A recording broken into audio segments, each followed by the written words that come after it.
Hey, it is great to see you, and I'm glad you're here to hang out with me for a few minutes. I want to tell you about my latest blog post, which was almost a week ago already, but I've had a busy week, which I'll tell you about in a minute. And I would like to share with you what my blog is about. I'm not going to read it. I feel like you can read. And I've got a few like behind the scenes thoughts that I would like to share with you from what I wrote. So the idea of the blog post was, it was my June blog post, technically. I put it up on June 30th. And because it was June 30th, it was looking ahead to the fact that this last week, the whole week, was leading up to Independence Day. And it was a big birthday for us, 250 years, which for some people around the world, that seems very silly and young. Some of these nations that are ancient, ours is pretty new. And it's based upon a pretty wild idea, which I'll get to in a moment. But the reason I wrote the post as I did is because I'm recognizing more and more as I age that I have a very unusual perspective, not just me, but kind of my whole cohort, my whole generation. We're Generation X, which we get all the memes about. Well, you've seen them. People think we're kind of tough, and we are. We were the latchkey kids. We are tough. But we're also not as tough as the people that came before us, because they had really difficult circumstances that made them some of the strongest people ever. But Generation X perches me able to look back. I can certainly see the boomers who are right behind us, but I can also see, is it called the silent generation? I think that's their title if you are into that generational stuff. The ones that come before the boomers who really, saw some tough things that made them incredibly strong people. And then, of course, after my cohort is the millennial generation, which many of you watching this probably fit into. And then there are a couple of more now, even after that. And I am losing track of what they are called, but the young ones among us now. And I'm recognizing that those of us that fit in that Generation X spot, I think we saw something really special. And it was so quick. And now it's changed again because of these things and because of computers in general, the internet in general. Things have changed, and it's uncharted territory for everyone. No one on earth has traveled the path that we're all on now, because we're so interconnected and because of all of the technological things that are happening. It's uncharted territory. But that is what I am so I want very much to share what I've seen from my Generation X perspective, because I think we saw something great. We saw the very best that our nation has to offer. And it was just our birthday, 250 years. And I love that I can look back on the ones just before me and the ones before them and see what I saw, and I can encourage you as you go forward.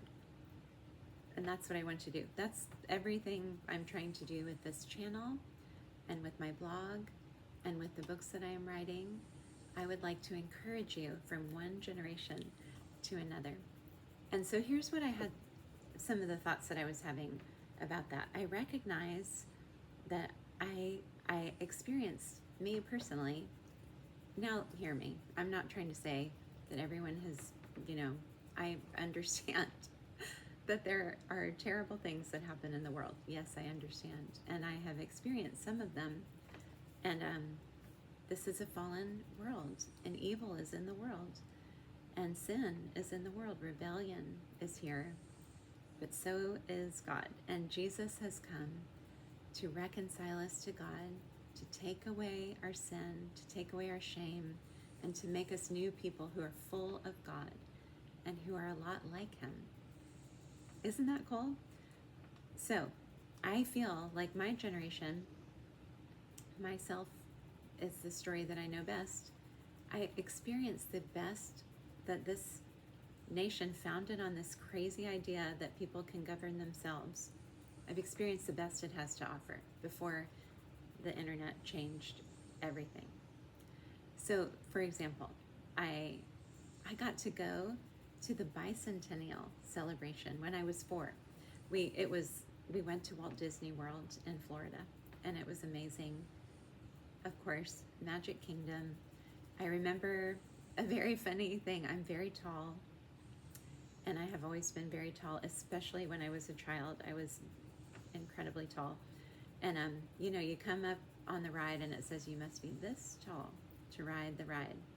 And of course, I was that tall. I was more than that tall. And the ride was Space Mountain, and I was terrified.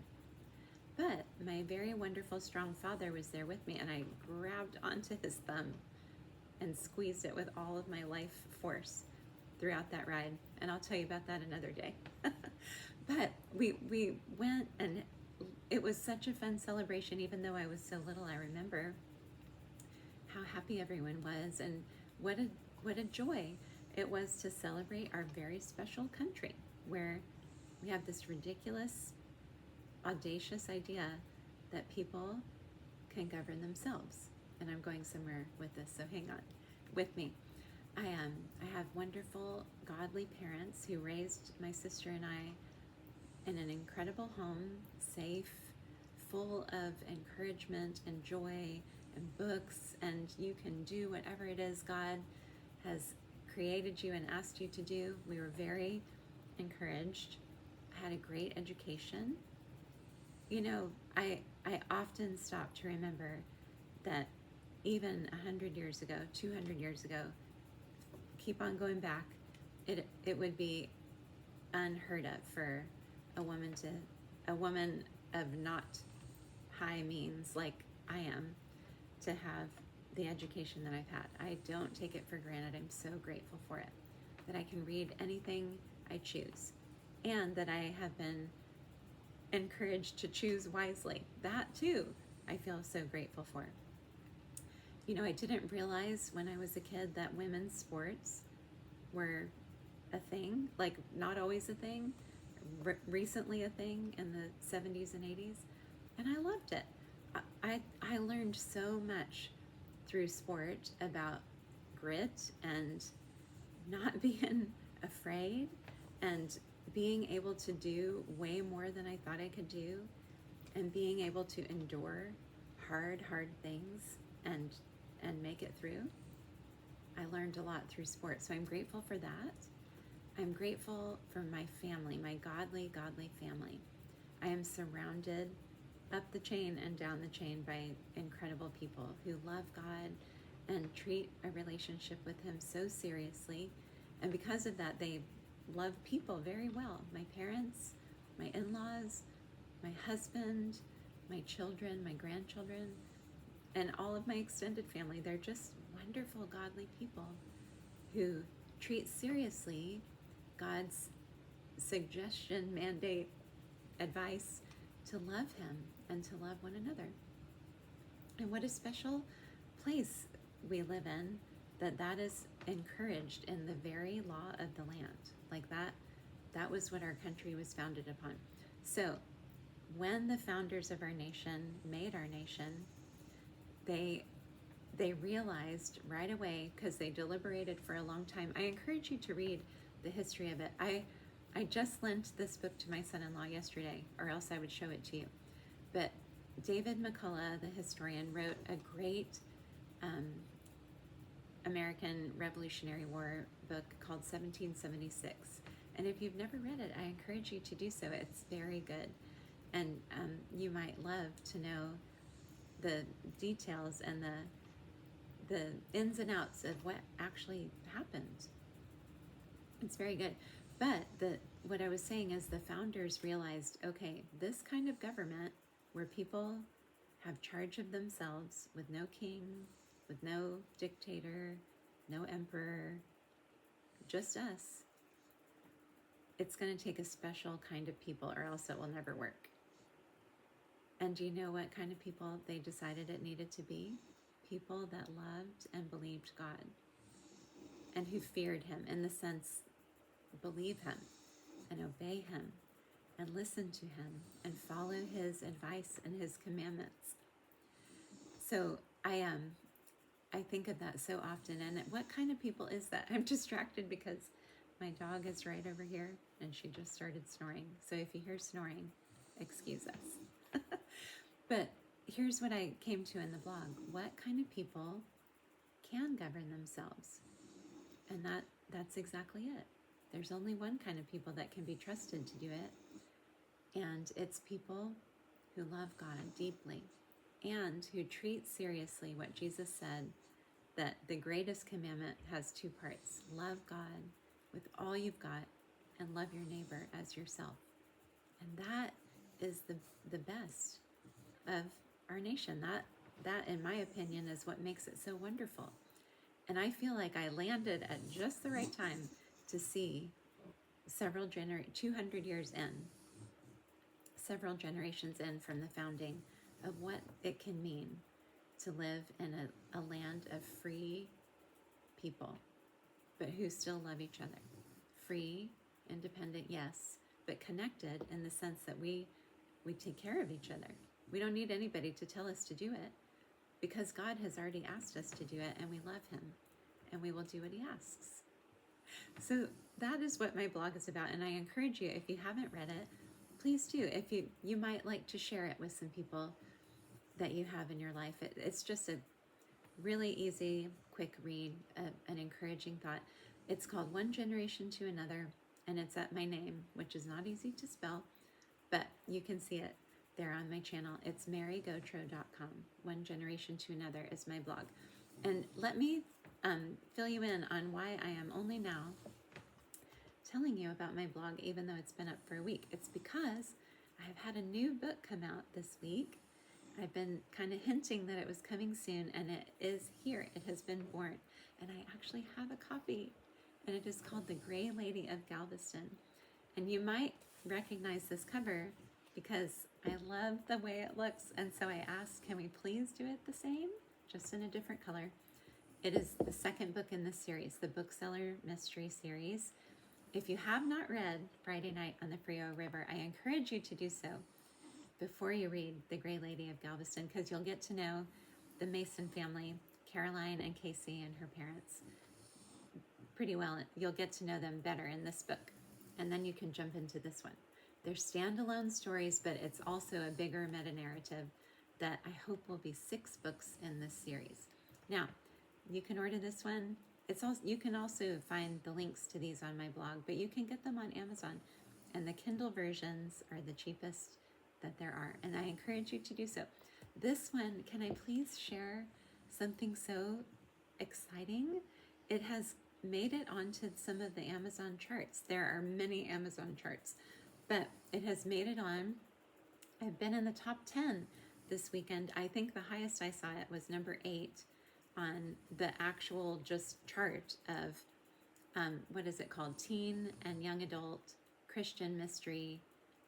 And then it made it to the top of the chart of new release in that category. So it was actually number 1, or maybe still is. I haven't looked yet today, but my sister sent me the fact that it made it to number 1 on teen and young adult mystery, Christian mystery. So please, if you haven't ordered it yet, it's only $5.99 on Amazon for the Kindle ebook version. Please help me get the word out. I'm saying this because I feel like God has given me a mandate for the rest of my life, as long as I should live, just to encourage as many people as I can. And I feel like God is giving me these stories. It's if you have reluctant readers in your life, it's not an overwhelmingly intimidating size. I've tried to make it a very compact story that would be great for kind of reluctant readers. If you've not got the one that's like devouring War and Peace, or, that can just pick up a giant book and sit down and read it. If you've got, well, you guys that do that might like it too.